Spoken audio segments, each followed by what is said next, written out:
about how those exploits are being leveraged or not in the wild. So just to give a kind of an example here, a critical CVE sounds scary, but if it's sitting on an isolated internal system, it's actually a lot less likely to become a breach than a lower severity CVE that we know is being actively targeted by adversaries. So they've got live exploit code, they're going after it, and it's sitting on an externally facing server. You want to add some color there, Munch? Yeah. I mean, there's a lot to unpack here. I kind of joked about everyone loving a good CVS score earlier, and it's true because that's kind of a measure of risk. It's slightly crude, but we kind of cling on to that as an industry. Thinking about exploitability means we have to combine like exploit criticality with things like reachability, which you touched on, presence in the wild, stability of exploitation, threat intelligence, etc. I mean, the typical control classification is vulnerability management or exposure management.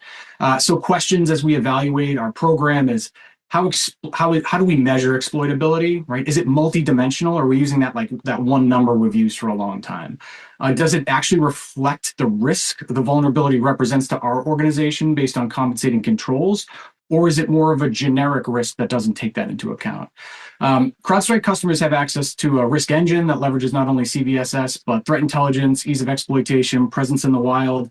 As of last week, they added in an AI engine scoring feature that gauges exploitability, which is super cool. So it's actually 4 or 5 dimensional. This is all used to provide a more holistic sort of determination of what matters most. As you mentioned, you don't want to page your team in the weekend to patch an air gap server in a basement somewhere. So this is really, when we do this, we think about reducing risk, but we also add capacity if we're not asking our teams to do these tasks that typically do take a fair amount of cycles that don't really reduce our risk posture all that much. So moving on to step 2, Ilya, we'll go back to you. Yeah, so this is kind of a continuation of the previous topic, but when we talk about evolving from a vulnerability to an exposure management framework, it's about more than just those prioritization, metrics and dimensions that Andrew talked about. It also requires a shift from using these point-in-time snapshots that are kind of like an inside-out scan and going to something that's more continuous, an outside-in assessment and validation to create an accurate understanding of how these exposures and risks change over time, how they interconnect to each other, and ultimately, can an adversary use them to create an exploitable attack path that traverses across a network? And that encompasses understanding not just applications and patch versions, but you need to understand the configuration states of your operating systems, your software, the identities that are being used in the network relationships that allow for that traversal, what does workload behavior look like, and a lot more. And by the way, this information, it has to be unified across multiple domains, whether you're talking about on-premise assets or virtual assets that live in the cloud, SaaS systems, of course. We talked about identity a little bit. We'll talk about that some more. And ultimately, what does that external attack surface look like for an organization? Anything else, Andrew? Yeah, I mean, from a control perspective, this usually sometimes referred to as like path analysis or something similar. And I mean, you said it beautifully. It highlights a complex problem, right? User A, if compromised, can only reach, non-critical system B. Doesn't seem like a problem, but system B has a path to system C, and system C has implied trust with system D. So, user A, even though it looks like they're stopped at the front door, actually has, an attack sequence that can get them to a critical asset. So questions as we evaluate our capability in our organizations is, do we have the ability to stitch together users, systems, entities, workloads to understand their relationship and potential adversary attack paths? CrowdStrike customers have access to attack path analysis in the Falcon platform. We use together assets, users, entities, to find and alert upon things that could happen that, at surface level look benign, but after you dig a little bit, there's traversal there, and there is a path to something that we might not like. Again, the vulnerability engine I mentioned before also has access to this. So when it's scoring things like CVEs, it actually also takes this into account, which is super cool. So attack path analysis, short sentence, hard to do, super important in this new paradigm. All right, number 3, back to you, sir.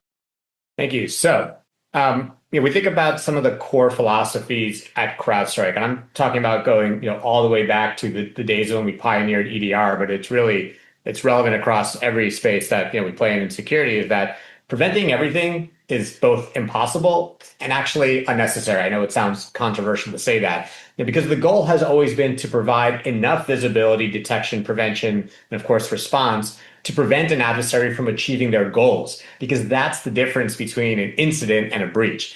An incident is not the end of the world. A breach is really what you're trying to avoid here. Now, more vulnerabilities, as we've discussed, for a variety of factors, are inevitable with or without AI. Not every patch is going to be able to be applied. Not every risk and exposure that you surface is going to be able to be addressed or in a reasonable time.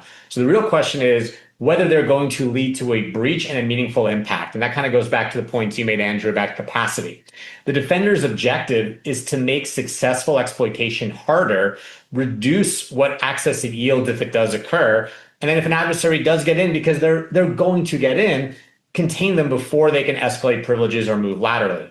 And identity sits at the core of this problem in many respects. Exploitation, what makes it dangerous is not just the fact that it occurred, it's when it allows an adversary to assume a trusted identity or use it to access sensitive data, other systems, et cetera. So prevention now, it's a bit of a different way of thinking about the word prevention. It requires using identity like a real-time control system. So this means eliminating standing privileges, continuous access verification, not just doing like a point-in-time assessment, and then linking that identity posture with endpoint and workload context. Anything else, Andrew? Yeah, I mean, identity is a huge thread here when we talk about this. When exploitation happens, it almost always happens or occurs within the context of a user. Even if you think about LLMs and AI usage locally, if an adversary were to leverage an LLM or Copilot or whatever on a user system to try to achieve actions on objectives, that LLM would be running with the permission and the access of that user on the system. So questions as we evaluate our identity controls and our privilege management program is, are permissions binary or dynamic? Right? Does user Andrew always have access to critical assets and source code and jump servers or whatever?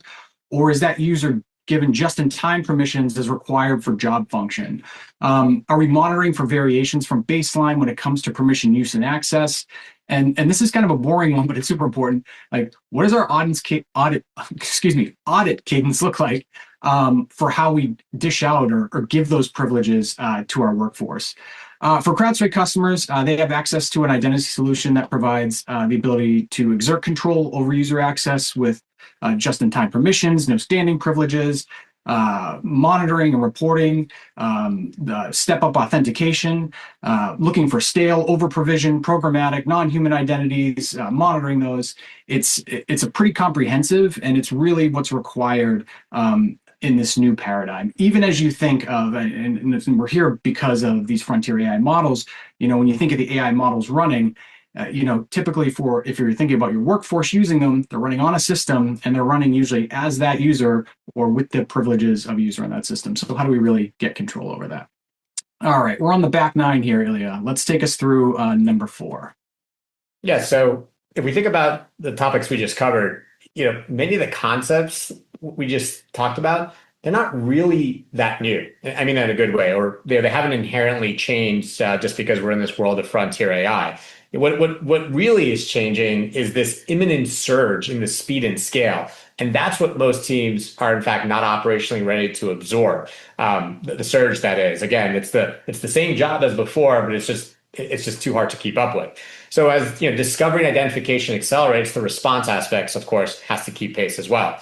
So, if you think about what a traditional response model looks like, it's often separating detection, triage, investigation, and response into not just distinct stages, but in many cases, distinct teams that span across multiple security domains. And that's just not going to cut it anymore. It's too much friction, too much time wasted on handoffs. Defenders need to be thinking about a continuous pipeline that helps them move from signal to context to action, and it doesn't fragment or break apart when crossing domains. You don't want to have to hand that baton over, so to speak, and have it fumble. This needs to occur with really high degrees of autonomy, with containment and response occurring or being measured in minutes, not hours or days. And when you are applying remediations, you have to validate them so that an adversary hasn't had an opportunity to reuse that same attack path over and over again before you've had a chance to respond. Yeah, I mean, it's a good point. This is like the fight fire with fire slide, right? When evaluating programs, the thesis is adversaries are using AI. So the question for us is simple. How are we using AI to empower our teams and responders to help close the speed gap and accelerate response tempo regardless of domain.